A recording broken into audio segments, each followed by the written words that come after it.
Hello, everybody. Good to see you. So let's talk. I want to talk today about we'll talk first about the first noble truth, and we'll just see where we go from there.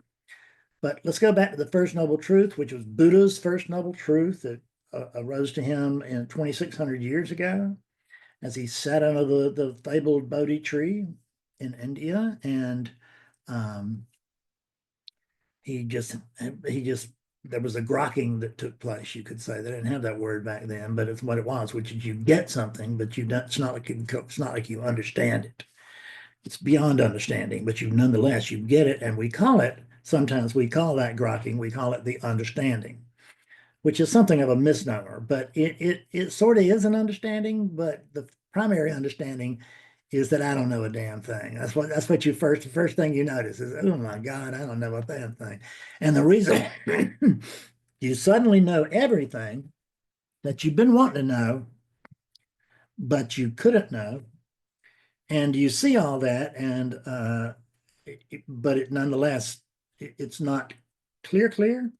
It's as clear as it is, and then there's a lot of fussing around for a long time before we come to any sort of great clarity.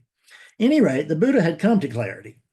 He had not only been through many adventures and misadventures before he ended up in that underneath that tree, where he said, "Here I will stand, and I will sit here as long as I will sit here if I have to die before I wake up." Now that's pretty invested, you know. I don't hear that kind of investment much any these days. And I work with a lot of people. I don't hear it, but at any rate, so what the Buddha told us after his adventures in the Bodhi tree were that it was. He said, life is suffering." He may have said it slightly differently than that, but that's basically what it means in English today. Is life is suffering. And you don't have to look far around you to discover that, wow, that's true. No wonder he said it was the first noble truth. It is the uh, noble truth. It's what is most common in relativity, because Buddha also had an explanation for why life is suffering, and it was a very good explanation, and it was a very good recognition, and a very good understanding of it when he said that we we want more. He had a different little way of saying it, but he said we want more of what we want, and we want less of what we don't want. And I find that just as clear today, just as true today as it was 2,600 years ago, right? Isn't that the deal with us? Aren't we as human beings? Don't we want what we want? We want it now, preferably. And we don't want anything that isn't what we want, like rainy day when I'm going to a picnic, or a or war when I wanted to be a 18-year-old guy and kick around, and instead I ended up being in a war or something. That's not really chosen very often. Losing a girlfriend, losing a boyfriend, losing a lover, losing a husband or a wife. My God, just I can imagine. Well, I can't imagine. I don't want to imagine what it would be like. There's no reason for me to start the grieving process today. I mean, let's at least wait until it's necessary. If it ever becomes necessary, I'll wait to grieve until that point. Um, so I've got a slightly different way of putting it than Buddha did. And I think it's things have progressed in the last 2,600 years. Language has changed and the situation changed. The cultures are different. He was in India, I'm in America. He was 2,600 years ago, and I'm in 2024. So this is the way I see it. Life is a bitch, isn't it? I mean, life is just a bitch. It really is. It hurts. Life hurts. Life is punishing. Life is difficult. And we look around, we can see the one thing that does hold true is exactly what the causes are the same as they were 2,600 years ago with Buddha. We want more of what we want, and we want less of what we don't want. Matter of fact, we don't want any of what we don't want. What we want is a Goldilocks life. Not too big, not too little, just right. Not too this, not too much that, but right in the middle, just perfect. I want perfect all the time. And I wouldn't recognize perfect if it was on the end of a 2x4 and somebody swung and hit me in the head with it. But that's not, but I still think that's what I want is perfection. Because I know this can't be it. No possible way this could be it. Because this is certainly not what I want more of. This is what I want less of, isn't it? Isn't that the reason we usually come to non-duality is to, let's face it, most of us come to non-duality because we are suffering and we want a way out of that. And usually it's just the brains are driving us crazy. Sometimes the bodies can be driving us crazy too. I've worked with people who were terminally ill or horribly injured or quadriplegics or whatever. And the funny thing is, when I was working with, I never had any idea that I would end up being one of them. And that's because it was not part of my plan. That's not what I was looking for. It's not what I hoped for, and it's not what I hope for now. But I don't have really hopes now. And that sounds like I'm hopeless or I'm thinking hopelessly. I don't mean that. I'm just meaning this is enough. This is plenty. Why would I want more than this? Why would I want other? The body has its preferences. The body doesn't like the pain that it's in every day. I had 2 spinal surgeries last year, and I've had 2 bad elbows that have been worked on in surgery, and my body is just a mess, right? I've got like what do you call it? Titanium all the way down my spine from just below the neck all the way down to the tailbone. And then in the neck, I've got a couple that are stapled up there. And the problem is that they stapled 2, and the one above that, I think it was on one of these places, there was one of them that came loose. I think it was on the big stretch, not on the little stretch. Anyway, it doesn't matter.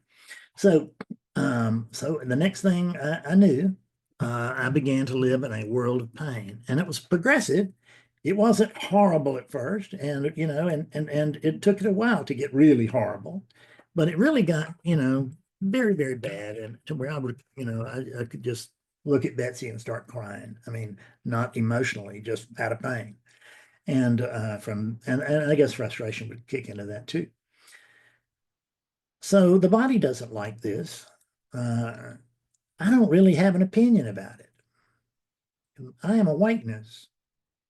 I don't have opinions. You are awakeness. You don't have opinions either, but damn if that body doesn't, right? These units, what these units want is they want that Goldilocks life where everything is perfect just for them. I got the right size bed. I got the right size shoes. I got the right size jacket and house and car and whatever it is that I'm doing. It should all be laid out for me because everything's just happening is what I've heard over and over again. Everything's just happening. But what I haven't heard, but what I'm pretending is that everything just happens for me. See, you guys got to deal with what is. I'm a special person. I don't have to deal with what is. I can resist, and I did for a long time. I resisted the pain I've described to you here.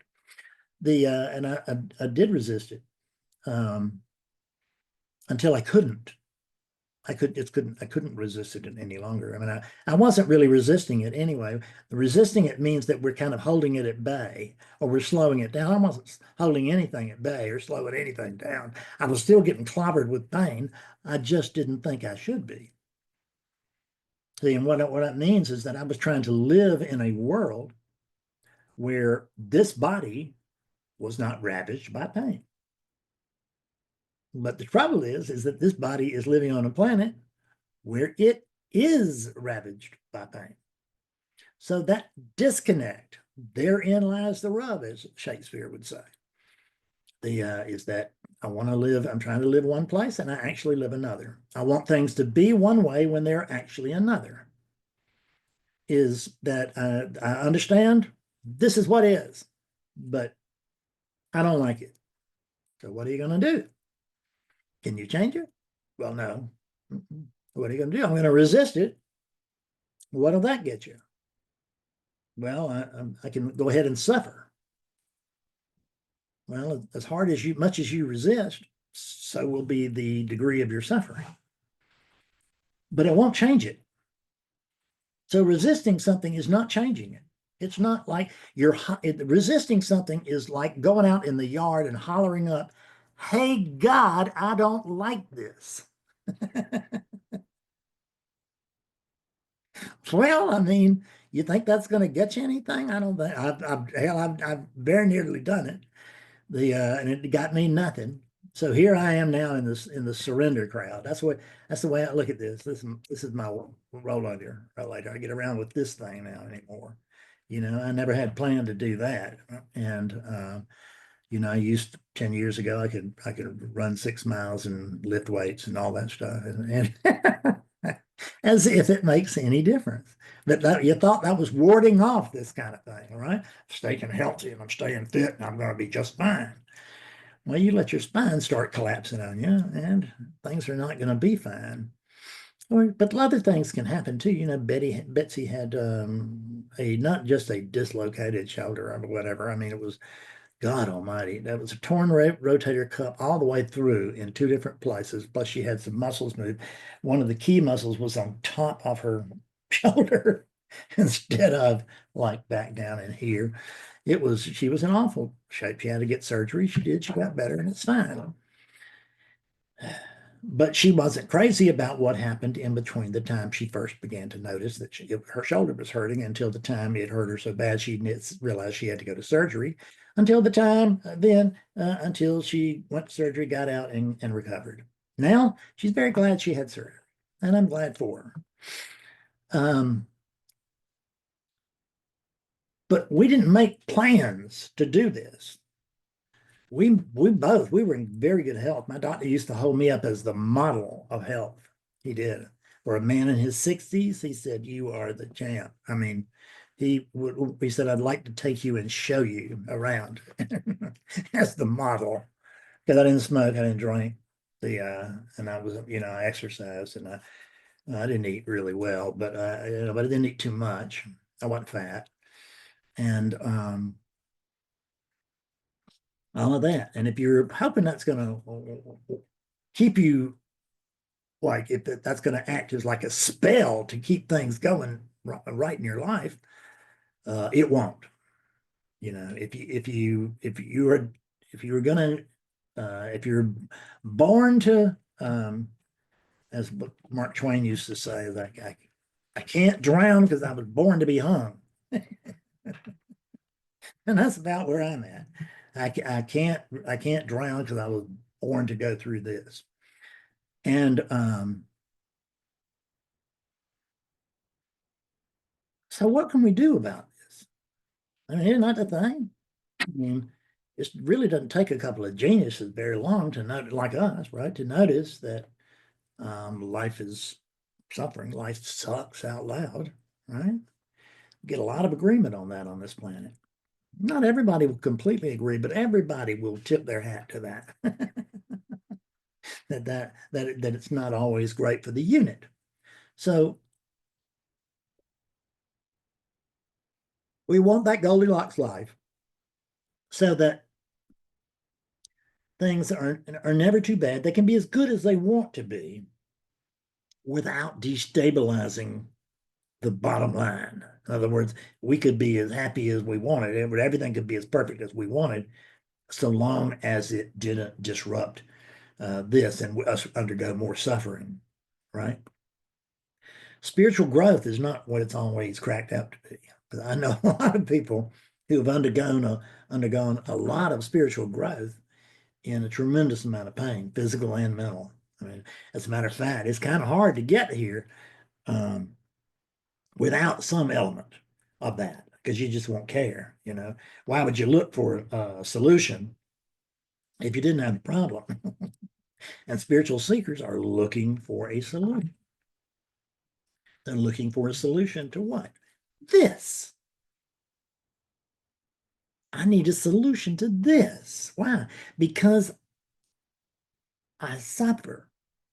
This sucks. It hurts. I don't like it. It's not going my way. Because see, that's the thing, is that everything is just happening, but we have to keep remembering that it's not happening to us. It's not happening for us.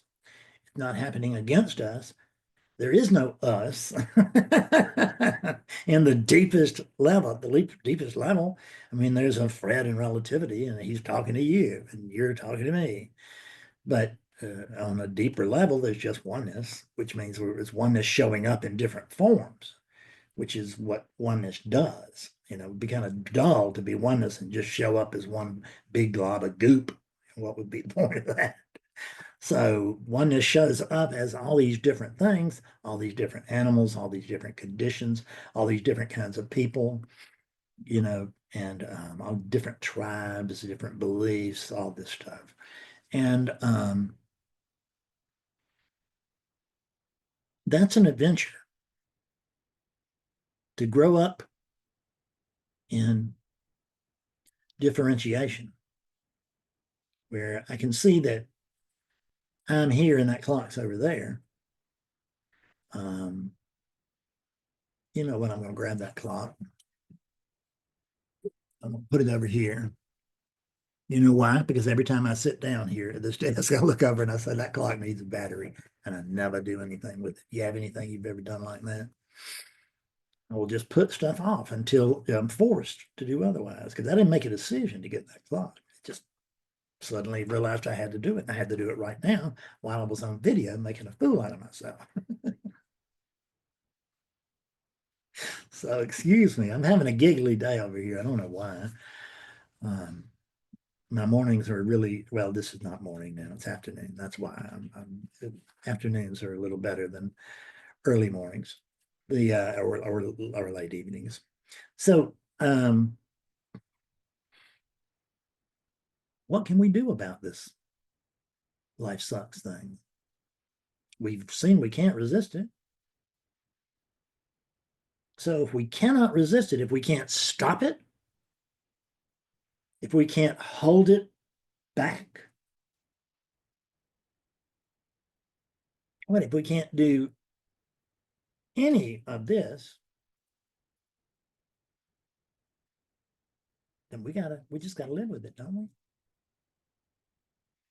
And I am living with it, and I'm damn bitter about it.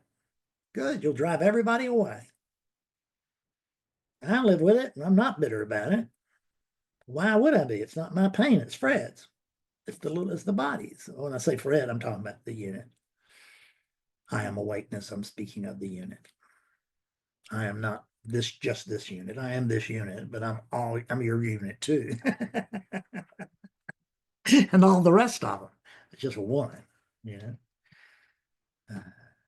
Sometimes I get people in awakening sessions and they just can't quite wrap their hands around, their minds around the idea of that oneness means we're one. And but as soon as they do, everything starts going well for them, or going better. So, because don't think that waking up is a panacea. You know, do you think you're going to have just a great life if you wake up? I mean, this happened 10 years after, more than 10 years after I woke up, so to speak. Nobody wakes up. There's no one here. There's no Fred to wake up. But, you know, it's just what we say. It's conversation maker. If we constantly refer to myself as awakeness, you'll think it's ego, and it's not. It's just trying to be accurate. Awakeness doesn't actually have any ego, so it would not be particularly drawn in that direction. But don't think the character doesn't have any ego. Don't think there's no ego here. There certainly is, but it's not mine. I am awakeness. I don't have any. I don't have ego. I don't have preferences either. That's the reason I'm not too concerned about the pain. is that it would be okay if the pain wasn't here, the body would be thrilled, but I don't think it would change the way I am at all. Or I don't think it would really change the way how I feel. I've noticed that it has not changed my ability to serve. And that's really a big deal, your ability to serve. Are you serving? Are you serving somebody? That doesn't seem like it'd be part of the Goldilocks life, does it? Everybody should be waiting on me hand and foot. Well, hell, they are because I'm so beat up. But that's not what we were talking about. We're really talking about everybody bending over backwards to take care of us, and we don't want to do the same because we're the center of the universe, and these are just my people. You know, I'm the big tree, and this is the forest. I'm the standout tree in the forest, and that's what can be believed, is that I'm the special one. I'm the one who knows. I used to believe that when I was studying non-duality. You know, that God Almighty, I understand all this. Why don't they teach me the stuff that they don't teach the stupid ones? Because the stupid ones are not getting what they're telling me, and neither am I. And I'm not stupid.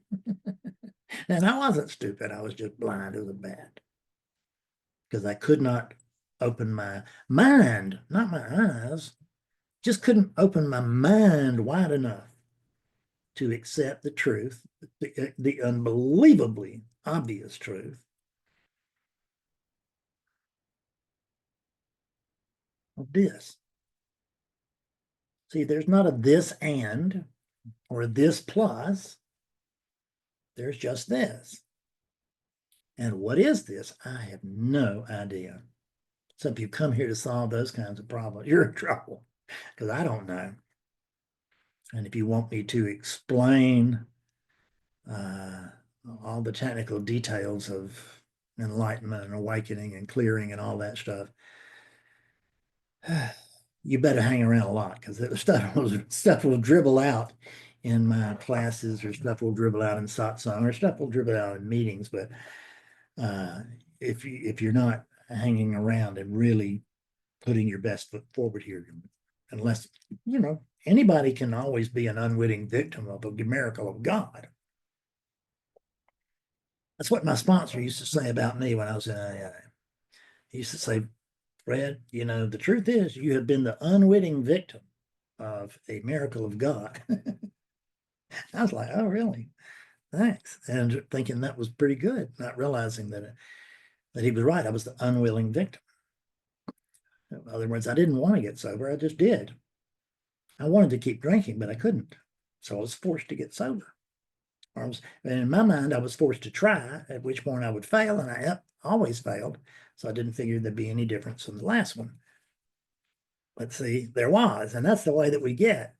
We're climbing up the stairs of clarity, and what we don't recognize that each stair just taking us to the next stair. And we're thinking, we're tuned to the end stair. Where's the last stair? And the last stair is the landing. But I don't think anybody's made it to the landing but God. I mean, we can wake up on the landing. We can wake up on the edge of the landing if you want, but the landing itself is holy, and I'm not. I'm a unit. This is a unit. It's not a holy thing. I am the holy thing, the only holy thing ever. Hey, little dog, you're good.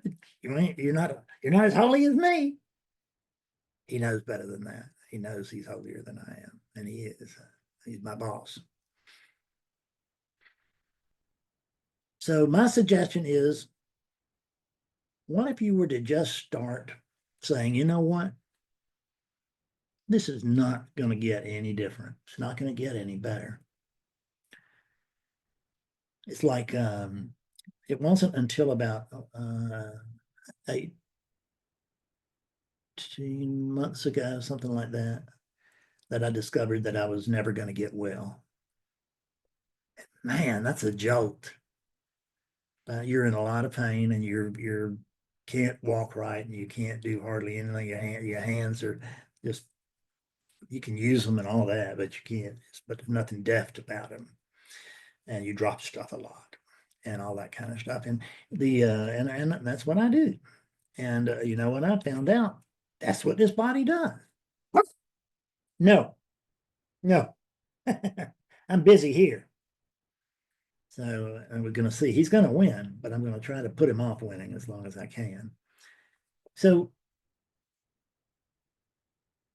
we have all we can do is surrender to this. And and there's no one there to surrender. It's not like I'm telling Bob, hey, Bob, get up and surrender. There is no Bob to do that. There's whatever your name is in that body. You think, oh, he's asking me to surrender. I'm not asking you to surrender. I'm asking me to surrender through that body. There's only one thing going on. There's only one thing that can surrender, and there's only one thing that can suffer. So if you want to stop suffering, recognize your own holiness, and then recognize, wow, this body still bombed up, but it's no longer personal. You don't think that makes a lot of difference, but it makes all the difference in the world. Because I got to get, there's a story, and a very inviting story. No, go on. It's a very inviting story that there's a Fred that was injured, and there's a Fred that's suffering, and there's a Fred that's just God's been unfair, and life is hard and everything for poor old Fred. And we can do our world's tiniest violins and all that and sympathize. Does not a bit of good. So the thing that is good for me to do is recognize, hell, I'm awakeness. I am whether I recognize it or not. I am whether I believe it or not. I am even if I say, well, I just don't feel it. Who is it that doesn't feel it? You're identifying with the character instead of awakeness. And it's only awakeness that can actually feel anything. These bodies are dead. They're sensing devices, but they don't do anything on their own. These are done by the animating presence within these.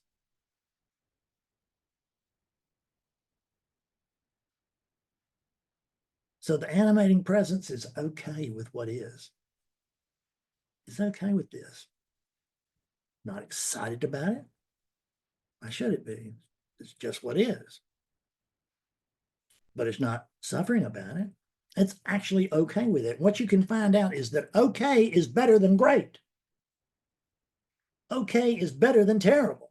That's more obvious, but okay doesn't have these dips and points like waves. It doesn't have that. It's more steady. I don't want to say it's like a flat line, but it's more steady. And the life here is just so much more steady. Because I don't wake up trying to get somewhere else. I don't go to sleep trying to get somewhere else. I'm not trying to have a different experience. I'm not trying to meditate or take drugs into a different experience. All I'm doing is modifying this experience. If I want the true other experience, Fred can't have that. Fred can't have that. Awakeness is the only thing that can experience awakeness. Consciousness is the only thing that can recognize consciousness or experience consciousness or be consciousness. It all comes down to this.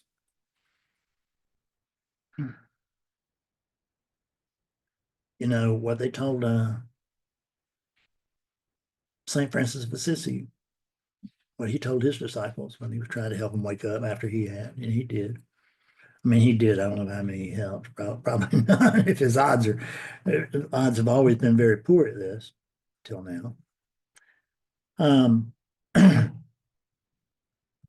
But they told him, what you're looking with is what you're looking for. Well, what are you looking with? You're looking for with your attention, aren't you? Look at what's on the wall. Did you have to go down and say, look, attention, I want you to look at the wall? No, I just said, look at the wall, and you looked at the wall. Attention is very happy to oblige. It's happier to oblige than it is to leave. Once I start looking for a different experience, for a different being, there's no being here, so a different one won't help. So there's a sense of being here, and you have a sense of being too, and they are exactly the same sense of being noticed by the same thing at the same time. I know that's a puzzle, but it doesn't have to be forever. It's not that you really figure it out, just you know it. And you know it when you're with other people who know it. And you know it if you're with other people and they don't know it. Unless they just stay quiet. If somebody stays quiet, I might think he's the Dalai Lama. But he starts talking too much. Won't fool me for long. And the level of clarity will also be quite telling. So I think I'm about done. We were just talking, so there's no big ending here. If you want to talk some more like this, let me know, and I can cut more videos like this, or you can get sessions with me, and I can talk like this just to you, and so to speak. Or if you are ready to wake up, you can get an awakening session with me. I'm happy to try to help you. I can't help everybody, but I can help almost everybody. I help a great swath. If you were one of the great unwatched, then I can help you. If you're very special, nobody can help a very special person. They are beyond help. That's sad because they can't even help themselves. They want to, but they can't. It's impossible. So be plain, be ordinary, be yourself. When I say be yourself, don't let the unit get all puffed up with finery or over how much money it's got or how good looking it is or anything else. Just try to recognize that you are as ordinary as anything else within consciousness because you actually are consciousness itself. Okay? See you later. Thank you so much. I love you. Bye.